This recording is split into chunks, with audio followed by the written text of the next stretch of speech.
الحمد لله رب العالمين والعاقبة للمتقين والصلاة والسلام على رسوله الكريم أما بعد قال تعالى إنه من يشرك بالله فقد حرم الله عليه الجنة ومأواه النار وما للظالمين من أنصار উপস্থিত দিনী ভাই সকল, আল্লাহ রাব্বুল আলামিনের যাবতীয় প্রশংসা এবং নবী মুহাম্মদ মুস্তাফা সাল্লাল্লাহু আলাইহি ওয়াসাল্লামের প্রতি অনেক অনেক দরুদ এবং সালাম বর্ষিত হোক। আল্লাহুম্মা সাল্লি আলাইহি আল্লাহুম্মা বারিক আলাইহি। আমাদের ধারাবাহিক নিয়মিত আলোচনার মধ্যে আজকে একটি আলোচনা। আজকে যে বিষয়ে আমরা আলোচনা করার ইচ্ছা পোষণ করেছি সেই বিষয়টির শিরোনাম আপনারা দেখতে পাচ্ছেন, শুধু মূর্তি পূজাই কি শিরক? মানে অবশ্যই কিছু মানুষের ধারণা এরকম আছে যে মূর্তি পূজাটাই হয়তো শিরক, আর অন্য কোনো জিনিস বা অন্য কোনো ইবাদত শিরক নয়, এরকম অনেকের ধারণা আছে। আমরা সেই ধারণা এবং সেই বিশ্বাসের সম্পর্কে আলোচনা করব যে সেই ধারণাটি কতখানি সঠিক না বেঠিক। তবে এতে কোনো সন্দেহ নেই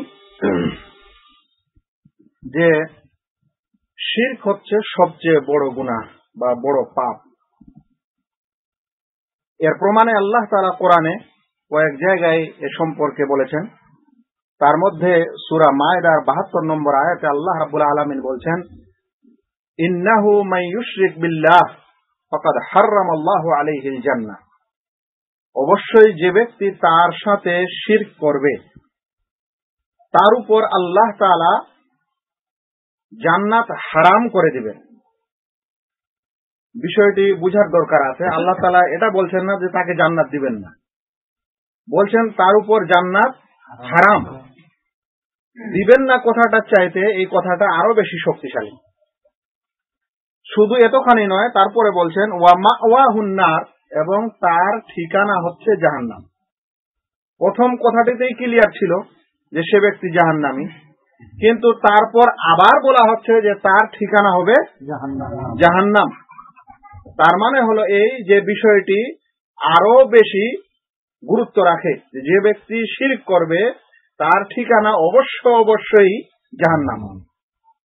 তারপরে বলছেন ওয়া লিয-যালিমিনা মিন আনসার, আর অত্যাচারীদের কোনো সাহায্যকারী নেই।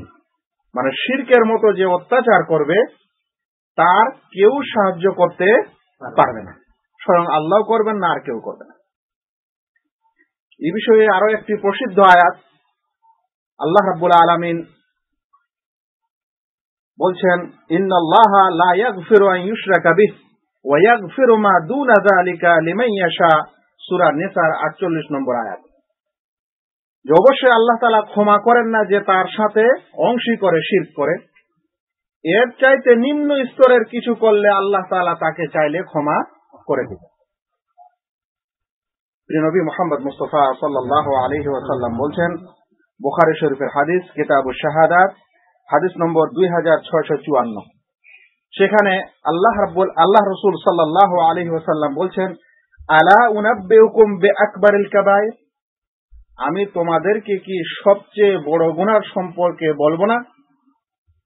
সবচেয়ে বড় গুনাহ কি, এর সংবাদ তোমাদের দেব না? সাহাবায়ে কেরাম বললেন, বালা ইয়া রাসূলুল্লাহ, অবশ্যই আল্লাহ রাসূল, আপনি বলুন সবচেয়ে বড় গুনাহ কি। তারপর প্রিয় নবী মুহাম্মদ মুস্তাফা সাল্লাল্লাহু আলাইহি ওয়াসাল্লাম বলছেন, আল ইশরাকু বিল্লাহ, আল্লাহর সাথে শরীক করা হচ্ছে সবচেয়ে বড় অপরাধ, সবচেয়ে বড় গুনাহ, সবচেয়ে বড় পাপ। তাহলে এতটুকু আলোচনার মাধ্যমে আমরা বুঝতে পারছি যে শিরক হচ্ছে সবচেয়ে বড় গুনাহ, যেটা কোরআন মজিদে আল্লাহ তাআলা ক্লিয়ার বললেন। আর প্রিয় নবী মুহাম্মদ মুস্তাফা সাল্লাল্লাহু আলাইহি ওয়াসাল্লামেও হাদিসে এই আলোচনা করলেন। তবে কিছু মানুষের ধারণা, তারা মনে করে যে হয়তো শিরক, মূর্তি পূজাতেই শিরক আছে, অন্য কিছুর পূজা হয়তো শিরক নয়। এই ধারণাটা ঢোকার পিছনে কিছু কারণও থাকতে পারে। কারণ নূহ আলাইহিস সালামের কওমে কি হয়েছিল? শিরক হয়েছিল এই মূর্তি তৈরি করাকে কেন্দ্র করেই। অতঃপর হযরত ইব্রাহিম আলাইহিস সালামের যুগে তিনার সাথে তার কওমের যেই সমস্যা, সেটাও ছিল কিকে কেন্দ্র করে? এই মূর্তি পূজাকেই কেন্দ্র করে।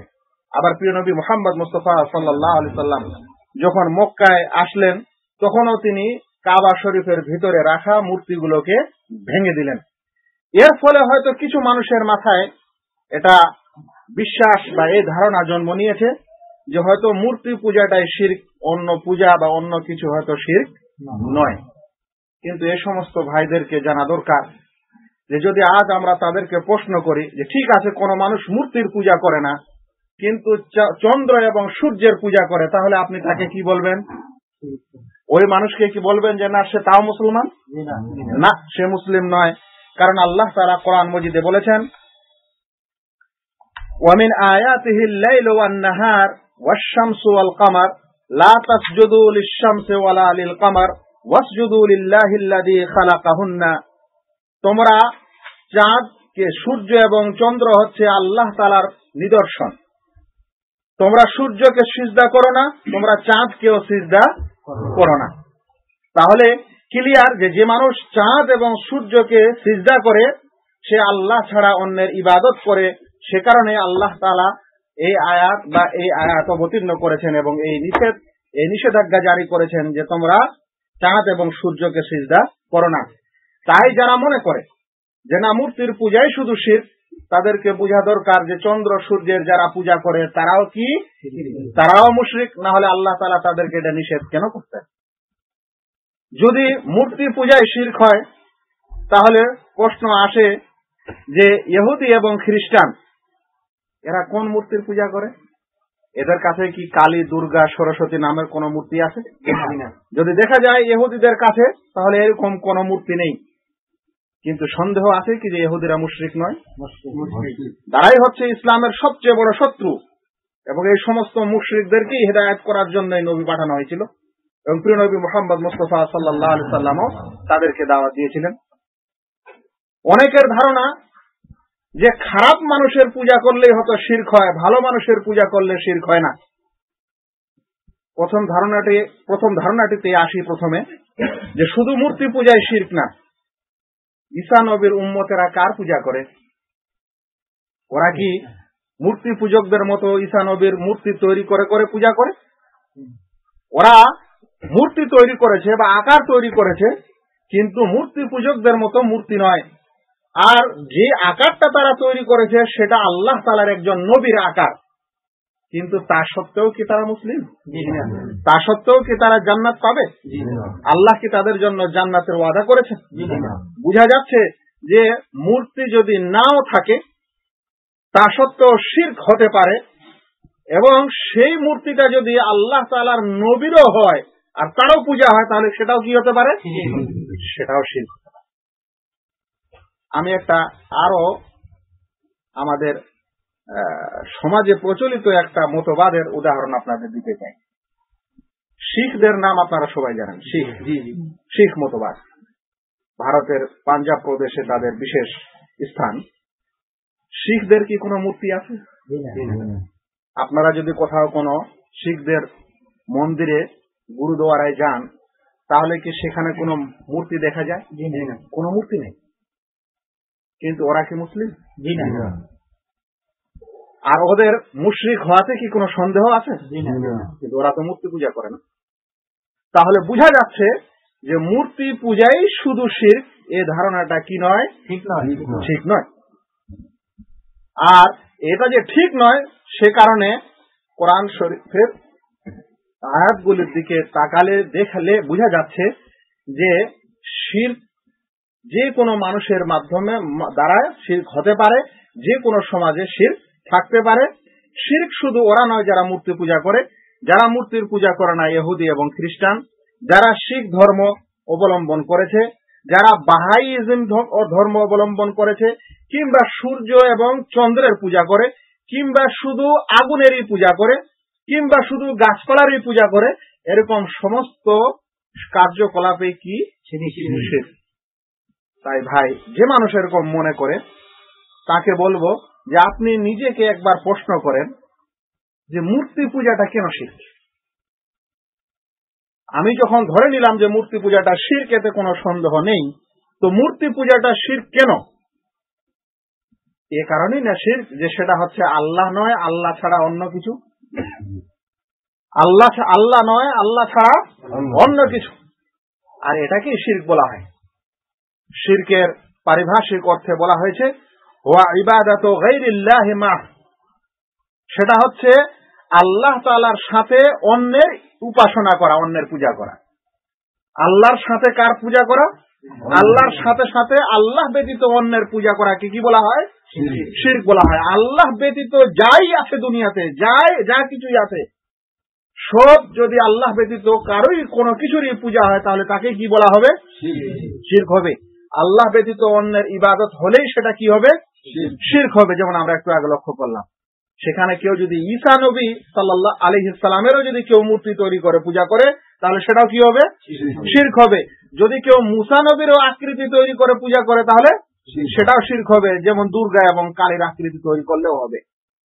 আমাদের মনে রাখা দরকার, কিতাবুল ইমাম বুখারী রাহমাতুল্লাহ আলাইহি কিতাবুত তাফসিরে 4920 নম্বর হাদিস ইবনে আব্বাস রাদিয়াল্লাহু তাআলা আনহু থেকে বর্ণনা করছেন, ওই আয়াতের তাফসীর যেখানে লা তাদারুন্না ওয়াদ্দাম ওয়ালা সুয়া ওয়ালা ইয়াগুত ওয়ালা ইয়াউক ওয়ালা নাসারা, এই কয়েকটি মূর্তির নাম আল্লাহ তাআলা কোরআনে বর্ণনা করেছেন।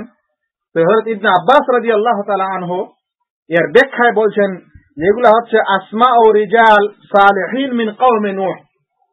এই যে নামগুলা লাত, ওয়াদ, সুয়া, এগুলো হচ্ছে নূহ আলাইহিস সালামের যুগের সৎ লোকের নাম। ওরা মারা যাওয়ার পর মানুষেরা তাদের আকৃতি তৈরি করে আস্তে আস্তে সেটাকে মূর্তি বানায় এবং পূজা শুরু করে। তাহলে কি বোঝা যাচ্ছে? যদি সৎ লোকেরও কেউ মূর্তি তৈরি করে পূজা করে, তাহলে সেটা কি হবে? শিরক হবে। সেটা যদি ফেরেশতাও হয়, ওরও যদি ইবাদত চলে, উপাসনা চলে, তাহলে সেটাও কি হবে? শিরক হবে। আল্লাহ রাব্বুল আলামিন এ সম্পর্কে কোরআন এক জায়গায় বলছেন, ওয়ালা ইয়া'মুরুকুম আন তাত্তাখিযুল মালাইকাতা ওয়ান নাবিয়্যিনা আরবাবা। আল ইমরান 80 নম্বর আয়াত। আল্লাহ বলছেন যে আল্লাহ তাআলা তোমাদেরকে আদেশ করেন না যে তোমরা ফেরেশতাদের এবং নবীদেরকে রব বানিয়ে নিবে, এই আদেশ করেন না। তো সেটা যদি ফেরেশতাও হয়, তারও যদি উপাসনা চলে, ইবাদত চলে, তাহলে সেটাও কি? শিরক। সেটা যদি নবী হয়, যেমন আল্লাহ তাআলা বললেন, আর ঠিক তেমনই হযরত ঈসা আলাইহিস সালামের উম্মতেরা, অর্থাৎ বর্তমান যুগের খ্রিস্টানরা, তারা এই ভুলটা করার কারণে আল্লাহ তাআলা কিয়ামতের দিনে তাদেরকে ডাক দিয়ে বলবেন, হযরত ঈসা আলাইহিস সালামকে বলবেন যে ওয়াইদ ক্বাল আল্লাহু ইয়া ঈসা ইবনে মারইয়াম আনতা কুলতা লিন-নাস ইত্তাখিযুনি ওয়া উম্মিয়া ইলাহাইন মিন দুনিল্লাহ। হে ঈসা, আল্লাহ তাআলা যখন বলবেন যে হে ঈসা, মরিয়মের পুত্র ঈসা, তুমি কি লোকদেরকে বলেছিলে যে আমাকে এবং আমার মাকে আল্লাহ ব্যতীত তোমরা ইলাহ বানিয়ে নাও, উপাস্য বানিয়ে নাও? একথা কে বলেছিল? হযরত ঈসা আলাইহিস সালামের উত্তর দিবেন, তাহলে মানুষেরা যদি তাদের নবীরও পূজা শুরু করে দেয়, তাহলে সেটা কি হবে?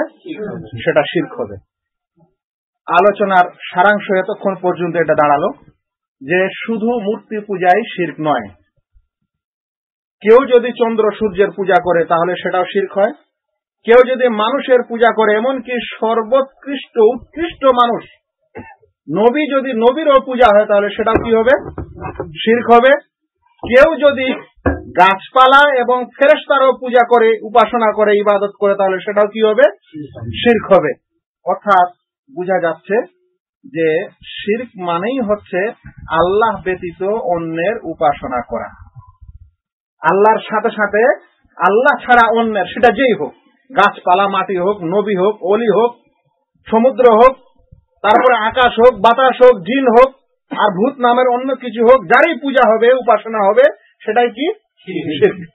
আল্লাহ তাআলার যদি ইবাদত হয় তাহলে সেটা তাওহীদ, আর আল্লাহ ব্যতীত যদি কোনো কিছু হয় তাহলে সেটা কি? শিরক। কিছু মানুষ আবারও মনে করেন যে আল্লাহ ব্যতীত অন্যের উপাসনা করা ঠিক আছে, কিন্তু দরগাহ মাজারে যা কিছু ঘটে সেটা কিন্তু আল্লাহর জন্যই হয়, সে কারণে ওটা কি নয়? শিরক নয়।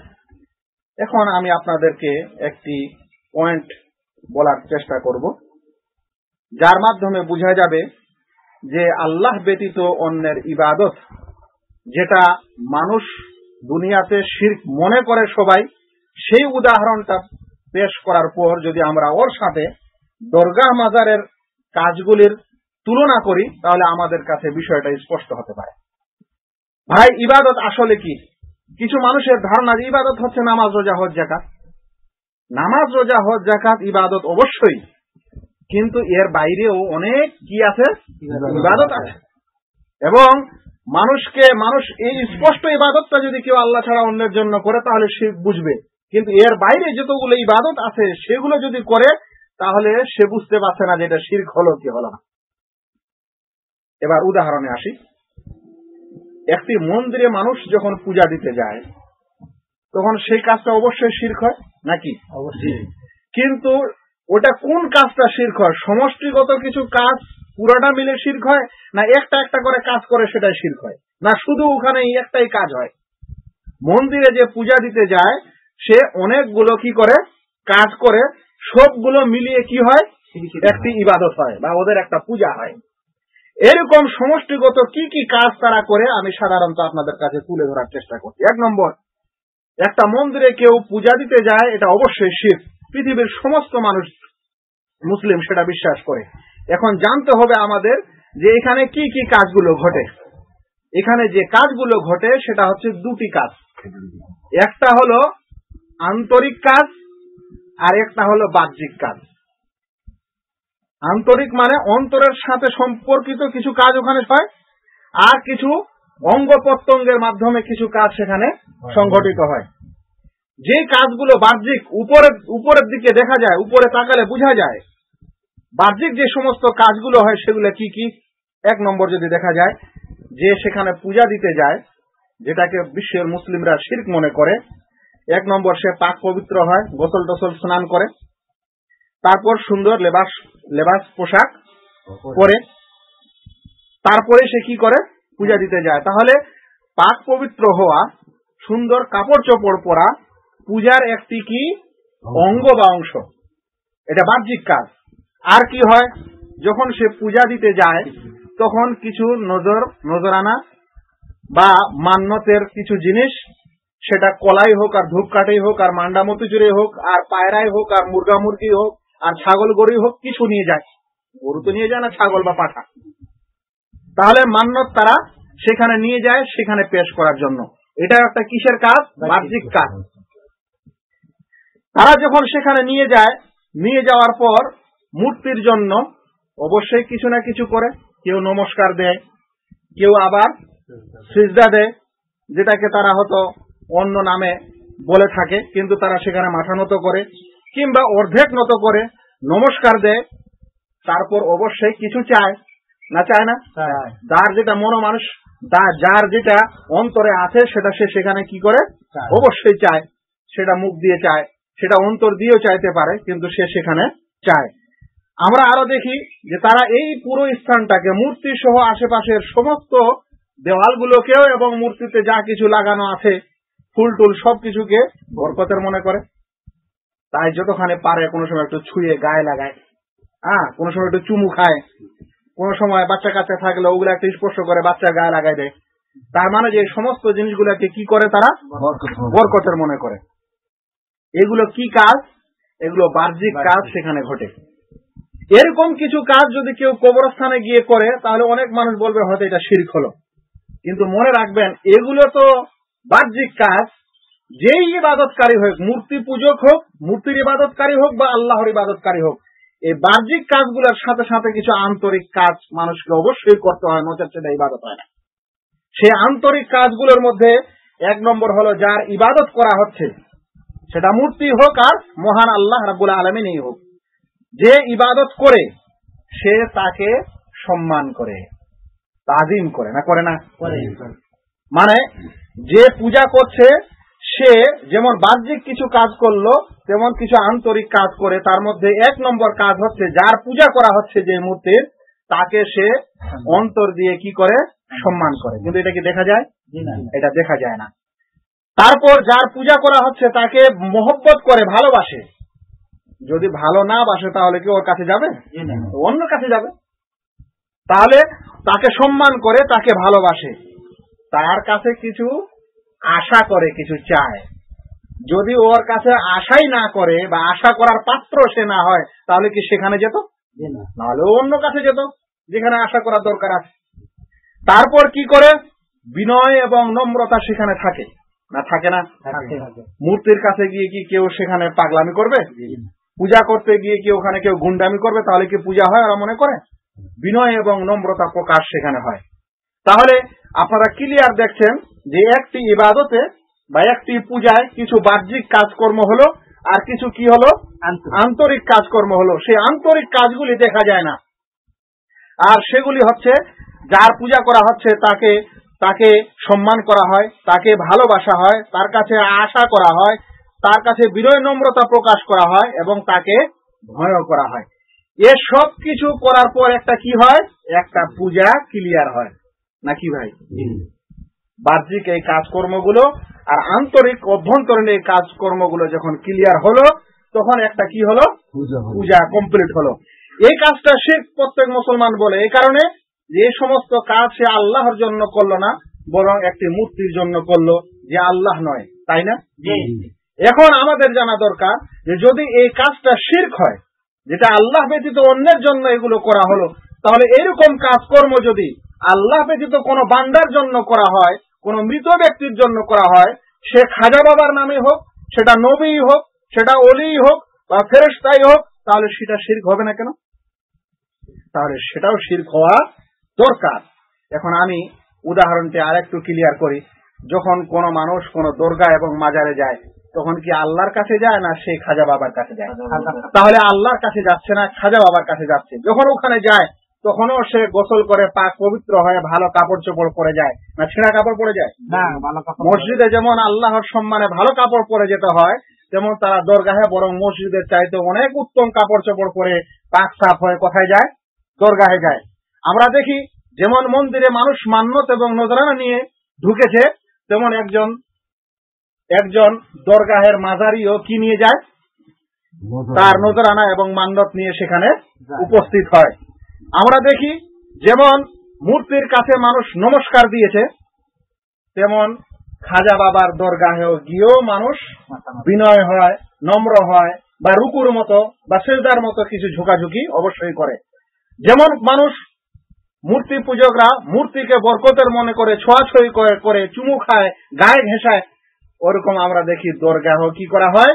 তাই সে কবরটাকে বা কবরের চাদরকে সেগুলো ঘষাঘষি করা হয়, চুমু খাওয়া হয়, অনেকে সাজদাও দিয়ে থাকে।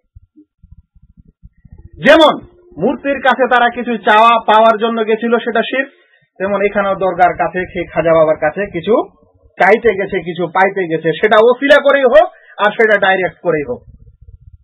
আর অভ্যন্তরীণ যে কাজগুলির কারণে শিরক হয়, সে অভ্যন্তরীণ সমস্ত কাজ এই মাজারে ব্যক্তি করে থাকে। যেই লোক মাজারে যায়, খাজা বাবার কাছে যায়, সে কি তাকে সম্মান করে না? অবশ্যই সম্মান করে, সে কারণে গেছে। সে কি তাকে ভালোবাসে না? বাসে, সেই কারণে তার কাছে গেছে।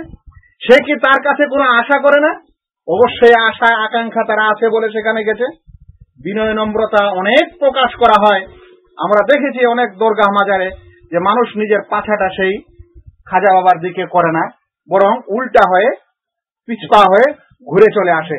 তাহলে তাকে বিনয় নম্রতা এবং সম্মান অনেকখানি করা হয়। ভয় ভীতি, তাকে কি ভয় করা হয় না? গাড়ি নিয়ে যাওয়া হয় না যতক্ষণে সেখানে নজরানা না দেওয়া হয়। বাচ্চা কাচ্চাকে নিয়ে গেলে বলে তুমি একটা কিছু নজরানা দেওয়া, না হলে তোমার ক্ষতি হয়ে যেতে পারে। সমুদ্রে নাকি কোন দেবতা আছে বা কোন বাবা আছে, সেই কারণে জাহাজ যায় না সে যতক্ষণ পর্যন্ত সেখানে গিয়ে কিছু নজরানা না দেওয়া হয়।